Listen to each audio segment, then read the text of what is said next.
Hürmetli vatandaşım, leksimizden üçüncüsünü başlayınız. İkinci bir meydanda kızık bir işler yüz beriyordu. Siz mi hem biz mi hem bu vakalarga kızıkışımız mümkün ve kızıktık vatandaşım. Biz endi bu doğru leksiya sözleydik. Tayvan'da 2016 yıl Jolilan saylamdan özünü chetga elishi mümkün mü?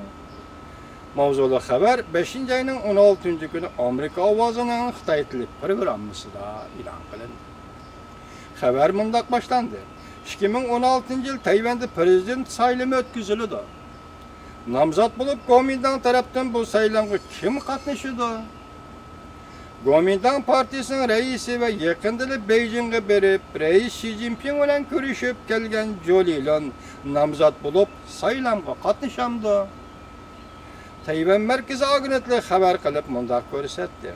Shanba kuni tushdan keyin soat 4gacha Kuomintang tarafdan ba'zi peshqadamlar, jumladan Wang Jinping, muavin prezident Wu Dunyi, hatta her kim tarafdan dikkat qilayotganda navbatdagi Kuomintang partiyasining reisi Jolilan qatorli kishilar partiya ichida dastlabki saylamda har qanday birisi 2016 yıl Tayvan'da o'tkaziladigan prezident saylamiga qatnashadiganligi to'g'risida isboti bildirmadi. Reuters agentliği bu to'g'rida xabar tarqatib, 2016 yılı Tayvan'da o'tkazilgan prezident saylamiga Jolilanning qatnashmayman deganligini xabar qildi. Tayvan merkezi agentliği yana bir xabarda mundaq ko'rsatdi. Kuomintangning navbatdagi reisi Jolilan mubada Kuomintang kelar yili saylamda tutib oladigan bo'lsa, yangi saylangan prezident Kuomintang partiyasining reisi bo'lishi kerak.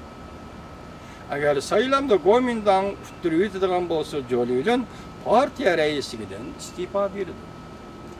Wang Jinping Kuomintang qonun chiqarish komitetining boshlig'i, Wu Dunyi navbatdagi muavin prezident, Jolilan Kuomintang partiyasının növbətdagi reisi.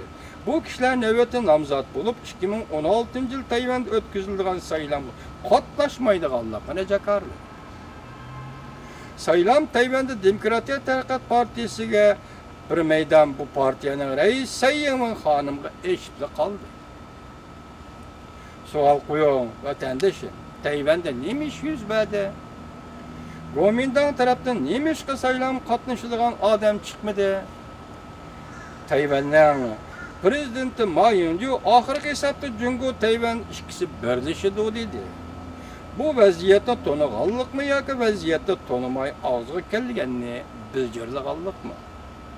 Kuomintangni yaqinlaydigan Jungo Kompartiyasining umidi ham sug'uchilashdi. Tayvanning vaziyati murakkablashib ketdi.